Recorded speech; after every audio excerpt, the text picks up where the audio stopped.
Polri yang terdepan untuk menyampaikan. Siap? Mengadani tidak memuaskan.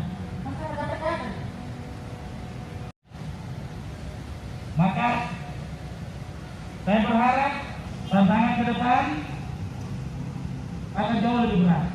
Turunkan itulah tantangan ke depan. Maka mereka terus disempurnakan.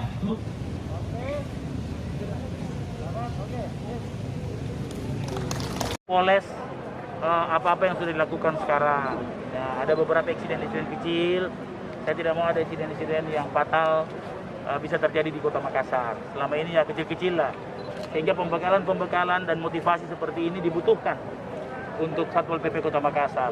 Bagaimana mereka kompak, satu gerak, kolektif, dan bagaimana pola komunikasi. Tadi saya tekankan di komunikasi. Mari kita pendekatan secara kultural. Ya, kita menyampaikan tabe daeng, baik-baik jeki, sehat-sehat jeki, dengan bahasa Makassar. Kita tahu ini PPKM, kita tahu ini 3 kali di sini, tegur ki pelanggaran tak. Jadi dengan komunikasi yang baik. Saya bilang jangan Anda lebih marah daripada mereka. Beri kesempatan masyarakat, kalaupun dia mau marah, kasih kesempatan masyarakat marah duluan. Baru Anda sampaikan. Nah kira-kira begitu.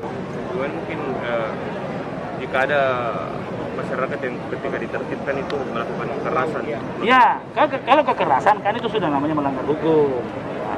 Makanya saya bilang, Anda harus sampaikan apa pelanggarannya. Misalnya Anda sudah 3 kali ditegur di sini, itu harus terekam. Ini kan tidak ada. Ini kan baru saya ketahuan ternyata ini orang memang selalu melanggar. Tapi harus sampaikan Anda selalu melanggar, berapa kali melanggar, kan begitu. Harus disebut, hukum itu harus menyebut dasarnya. Walaupun dia mengamuk, ya biar dia mengamuk dulu. Mengamuk memang mau kok 10 menit mengamuk mau kok dulu. Kalau kamu mengamuk, kan begitu. Itu saya bilang, kesabaran harus. Ini mengamuk karena dilakukan penyitaan terhadap fasilitas Pak Wati. Iya, memang karena itu menjadi bahagian daripada punishment yang ditetapkan oleh pemerintah kota. Dan itu kan sudah cukup mendidik, itu sangat mendidik. Dari penjelasan kami itu sudah cukup memadai untuk karena ada keluar dari koridor aturan yang ada. Karena mungkin pembenahan akan kita lakukan terkait dengan komunikasi.